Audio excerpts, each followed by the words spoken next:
Hello, welcome to English RNL. I have a question for you. Do you control your thoughts or do your thoughts control you? Most people never stop to think about how they think. They wake up in the morning and before their feet even touch the floor, their mind is already full of stress, doubts, and worries. They don't choose these thoughts.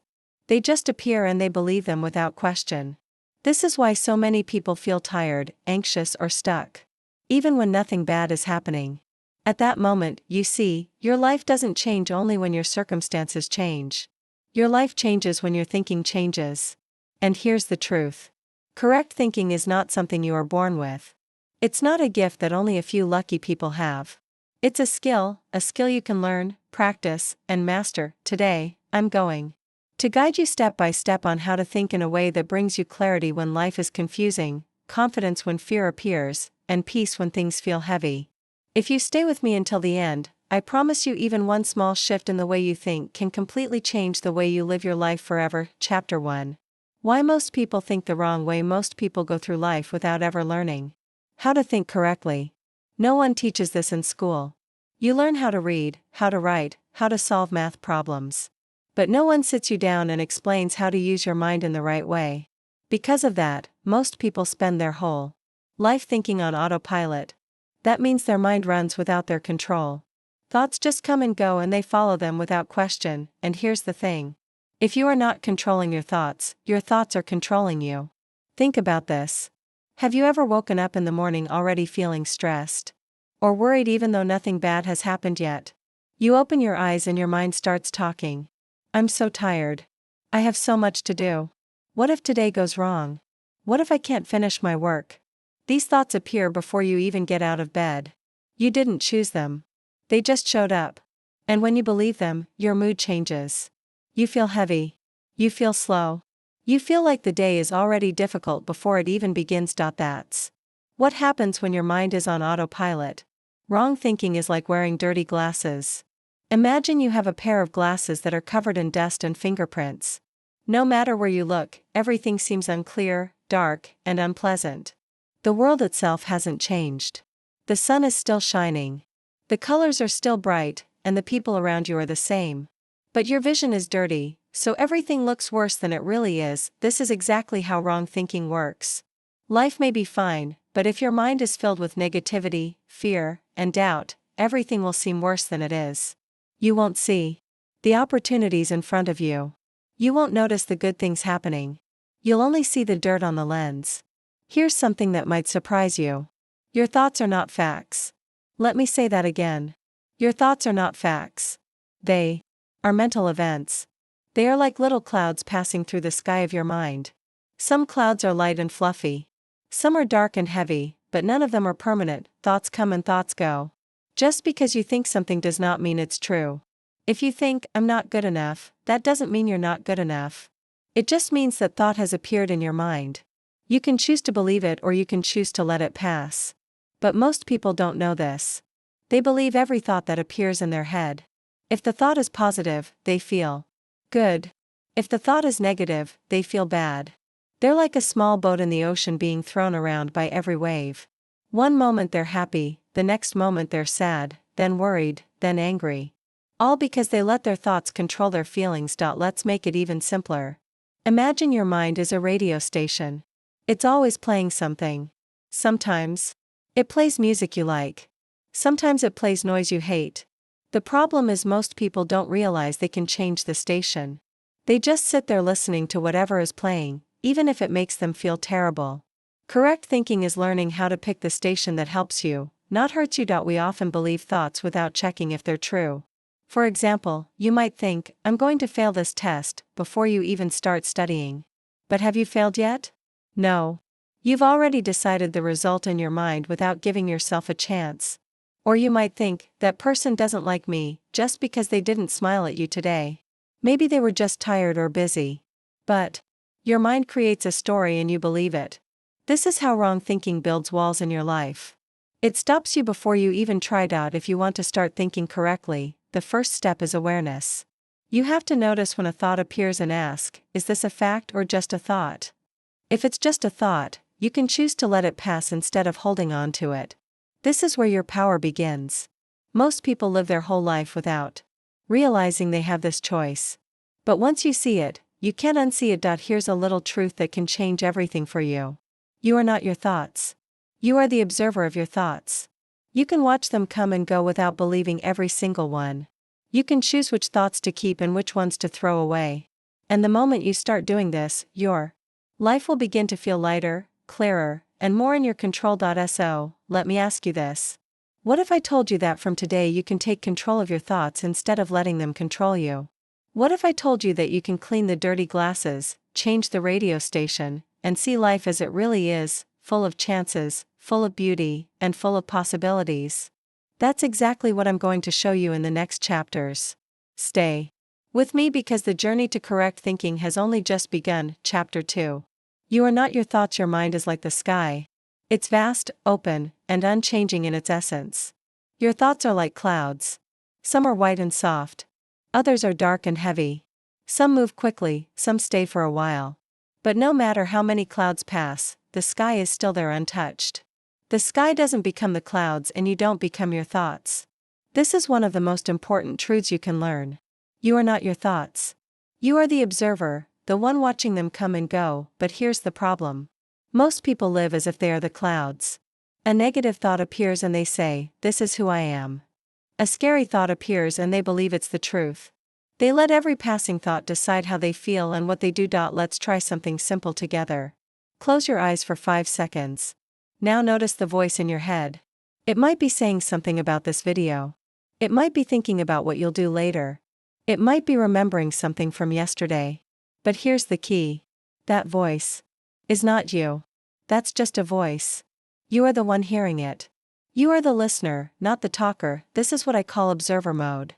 Think of it like watching traffic from the side of the road. Cars are passing. Some are slow, some are fast, some are noisy. But you're not jumping into every car and going wherever it takes you. You're just watching them go by. That's how you can treat your thoughts. They appear, you notice them, and you decide if you want to follow them or let them pass. When you don't realize you're the observer, you jump into every thought as if it's your destination. A thought like, "I'm going to fail," shows up and you start worrying for hours. Another thought says, "I'm not good enough," and you stop yourself from trying. But when you know you're the observer, you can say, "Oh, here's that thought again," and let it move on without giving it your energy. Here's the power in this: creating space between your thoughts and your reaction. Most people have no space. A thought appears and they instantly react. They feel angry, sad, scared, or stressed without even questioning if the thought is true. But when you step back into observer mode, you have a choice.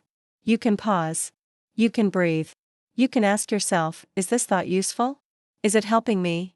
And if it's not, you can let it go. Imagine if every time a negative thought came into your mind, you had a 5-second pause before reacting. In that pause, you could choose to stay calm instead of getting upset.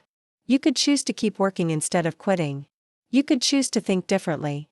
That small space between thought and action is where your real power lives. Let's use another example. Imagine your thoughts are like a TV channel. Some programs are happy and inspiring.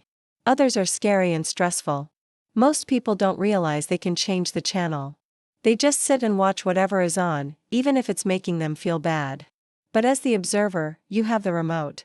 You can say, "No, I don't want to watch this," and switch to something that helps you. You might be wondering, but how do I stop believing every thought? The answer is simple, but it takes practice. You start noticing them. The moment you become aware that a thought is just a thought, you break its control over you. You realize it's not a fact. It's not the truth. It's just a cloud passing through the sky of your mind. And here's something amazing. Even the darkest clouds eventually pass. You don't have to push them away. You don't have to fight them. Just let them move on. If you don't hold them, they can't hold you. This is why meditation and mindfulness are so powerful. They train you to sit back and watch your thoughts without getting lost in them. But you don't need to be a monk or meditate for hours to do this. You can practice anywhere, while walking, while washing dishes, even while waiting in line. Just notice what your mind is saying and remember that's not you. You're the one watching. Once you start living as the observer, your relationship with your mind changes completely. A bad thought no longer ruins your day. A scary thought no longer stops you from trying. You realize that your mind is like the weather, sometimes sunny, sometimes cloudy, sometimes stormy. But you are always the sky. You are always the space that holds it all. So next time a thought appears that says you can't do this, try this. Pause, breathe, and say to yourself, that's just a thought. I don't have to believe it. Then watch it drift away like a cloud moving across the sky. The moment you understand that you are not your thoughts, you unlock a new level of freedom. You stop being a prisoner of your own mind. You start living with clarity, calm, and choice. And that's when you can begin building a life based on truth, not fear. Chapter 3. Train your mind like a muscle. Your body needs exercise to stay strong, healthy, and flexible. If you stop moving, your muscles become weak. The same is true for your mind. If you don't train it, it becomes lazy, negative, and easily controlled by stress. But here's the good news, your mind can grow stronger every single day. Just like your body, you can shape it, strengthen it, and make it work for you instead of against you. Think of your mind like a muscle in the gym. If you lift weights once and never again, will you get strong? No. If you train your mind only. When you feel motivated, will you get lasting results? No. But if you work on it daily, even for just a few minutes, you will see amazing changes. And here's the spark moment. You can start reprogramming your mind in just minutes each day. That's all it takes to begin. Let's talk about how there are simple daily habits that anyone, yes, even you, can do to train the mind. First is positive self-talk. This means speaking to yourself with encouragement instead of criticism. Every morning before you touch your phone or start your day, say something kind and strong to yourself. It can be as simple as, I can handle today, or I am learning and growing. It might feel strange at first, especially if you've spent years talking to yourself in a negative way, but just like a muscle, your mind will get used to it. Soon your brain will start choosing these thoughts automatically. Second is reading. Reading is like nutrition for your mind. When you read something inspiring or educational every day, even just for 5 minutes, you're feeding your brain with good ideas. Instead of starting your day with social media or bad news, start with a page from a book that lifts you up. Over time, these words become part of your thinking. They start shaping how you see the world. Third is reflection. This is where you take a few minutes to think about your day, your choices, and your lessons. You can do this in the morning to plan your day with purpose or in the evening to review what you learned.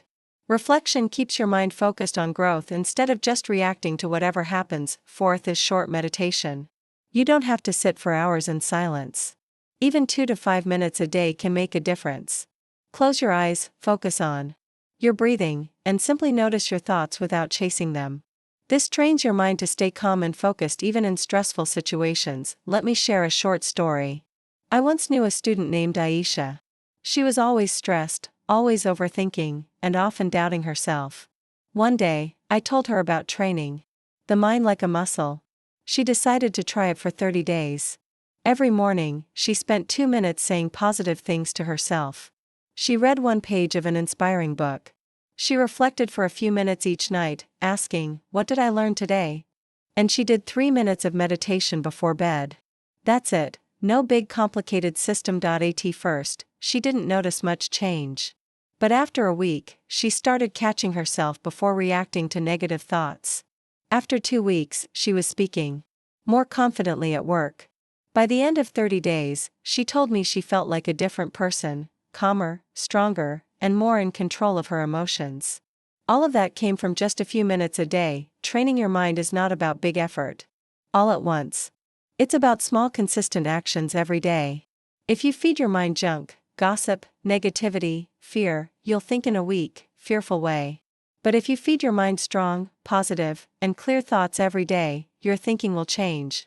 And so will your life. You might still have bad days. You might still have negative thoughts. That's normal. Even a strong muscle gets tired sometimes. But with daily training, you recover faster. You bounce back with more strength. You face challenges with a clearer mind and a braver heart. The best part is you don't need hours. You don't need special equipment. You don't need to wait for the right time. You can start today, right now. In fact, pick one habit. Maybe it's saying something positive to yourself in the morning, or reading for 5 minutes, or just sitting in silence and breathing for a moment. Do it today, do it tomorrow, and keep going. Because here's the truth, if you feed your mind good thoughts every day, your life will start changing in ways you didn't think possible. Chapter 4. Replace negative self-talk with truth. The words you say to yourself are like seeds. Whatever you plant in your mind will grow. If you plant seeds of doubt, fear, and weakness, you will grow a life full of doubt, fear, and weakness. But if you plant seeds of courage, truth, and strength, you will grow a life full of courage, truth, and strength. Most people don't even notice the words they're saying to themselves all day long. They walk around saying, "I'm not good enough," or "I'll never succeed," or "I'm always unlucky." They repeat these words so often that their brain starts to believe them as facts. But here's the spark moment: changing just one repeated sentence in your self-talk can change your life. Think about it. If every day you told yourself, "I'm a failure," your brain would start to look for proof of that. You would notice your mistakes more. You would remember your losses more. You would feel smaller, weaker, and less capable.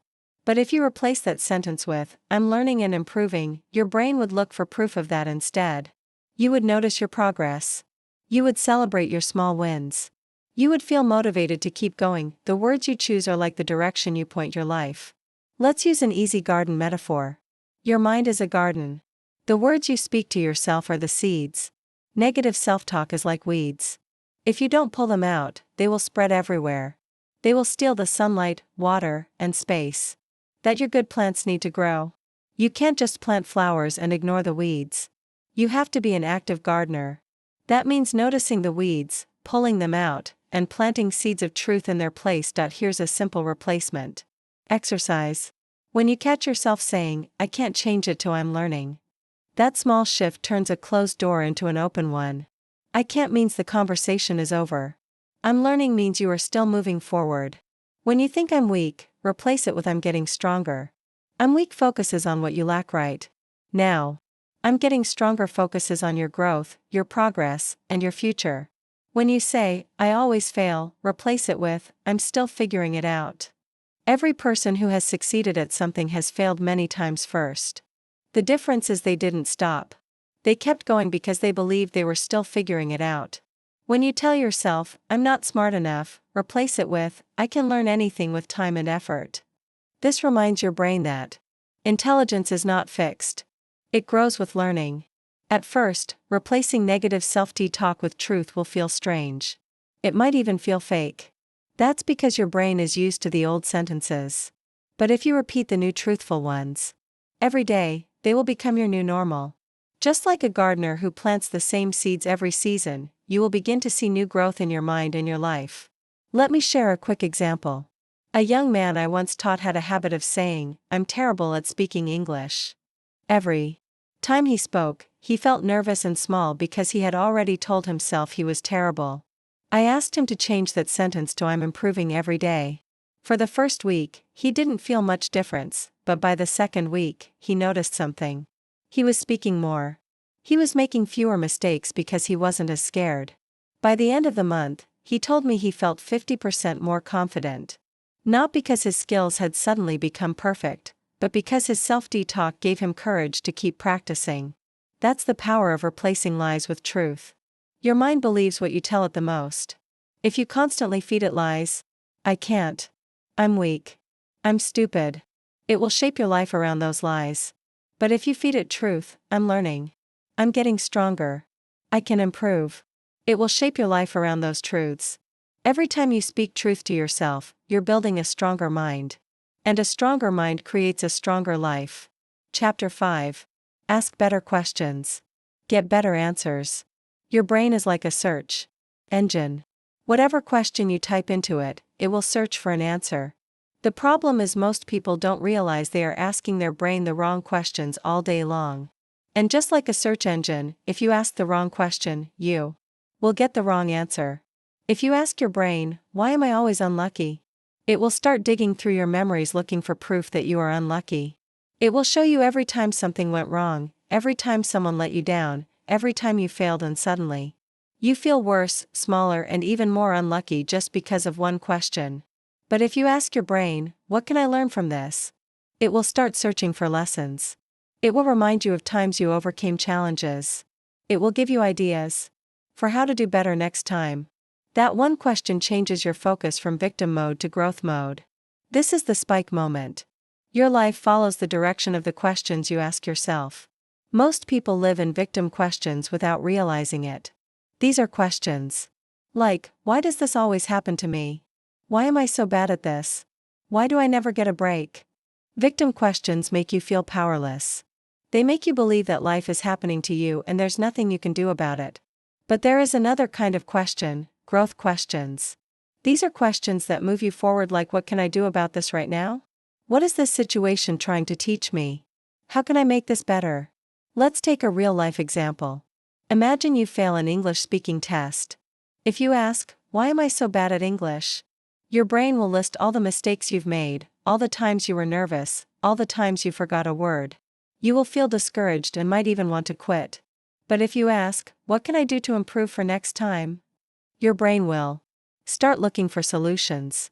Maybe you'll think of practicing with a friend, recording yourself to catch mistakes, or listening to more English conversations. Suddenly, you have a plan, and a plan gives you power. Another example, let's say you have an argument with a friend. If you ask, why is my friend so difficult?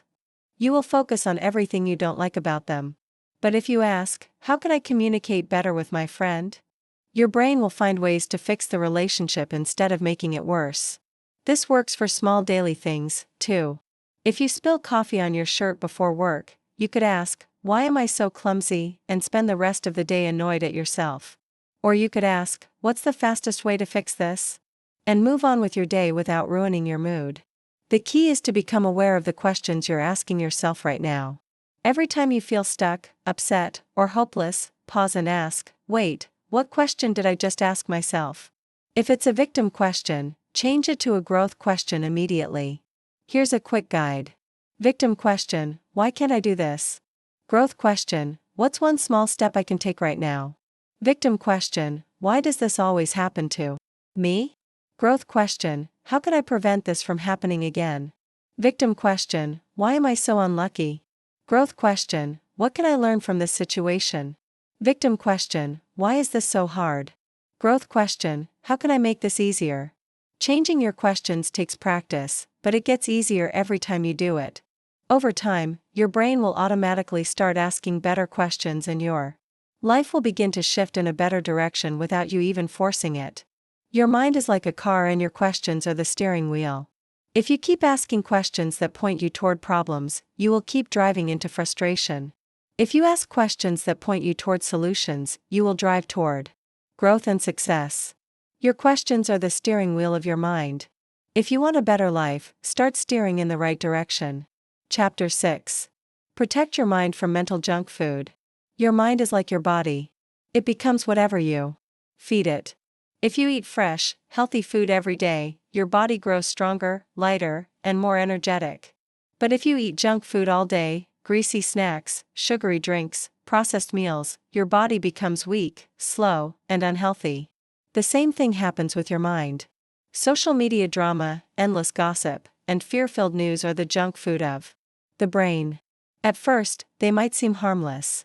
You think, I'm just checking for a minute, or it's just a little entertainment. But over time, these things fill your mind with doubt, fear, anger, and comparison. They don't make you stronger, they make you weaker. Here's a spike moment. I want you to check your phone history right now. Look at how much time you've spent on social media this week. Look at what kind of content you've been watching, reading, or listening to. Has it been teaching you something? Has it been helping you grow? Or has it just been filling your mind with mental junk food? Most people are not unhappy because of who they are. They are unhappy because of what they keep feeding their minds. If every morning you start your day scrolling through bad news, comparing yourself to strangers online and reading negative comments, you've already fed your brain poison before breakfast. You must become the gatekeeper of your mind. A gatekeeper decides what gets in and what stays out. Just like a guard protects the entrance to a building, you must protect the entrance to your mind. Not every idea, opinion, or piece of content deserves a place inside your head. Here's how to start protecting your mind. If something makes you feel small, angry, or hopeless, ask yourself if it's worth keeping in your mental space. If a conversation is full of gossip and negativity, you can leave it or change the subject. If your social media feed is full of content that drains your energy, unfollow or mute it. Replacing mental junk food with mental nutrition doesn't mean you can never watch something funny or relax online. It just means you're mindful of the balance. You can have a snack sometimes, but you don't live on snacks. Here are some easy swaps to make your mind healthier. Replace gossip with learning. Instead of talking about other people's mistakes, read. Or watch something that teaches you a new skill or inspires you. Replace noise with silence. Instead of filling every moment with music, videos, or talking, give yourself a few minutes of quiet. This helps your brain reset and think clearly. Replace fear with hope. If the news is making you anxious, find positive stories, inspiring talks, or uplifting books that remind you of what's possible. You will notice something powerful when you start doing this. After a week of protecting your mind, you will feel lighter, calmer, and more in control. You will start to think more clearly. Problems will seem smaller. Your energy will rise. Why? Because you're no longer feeding your brain garbage.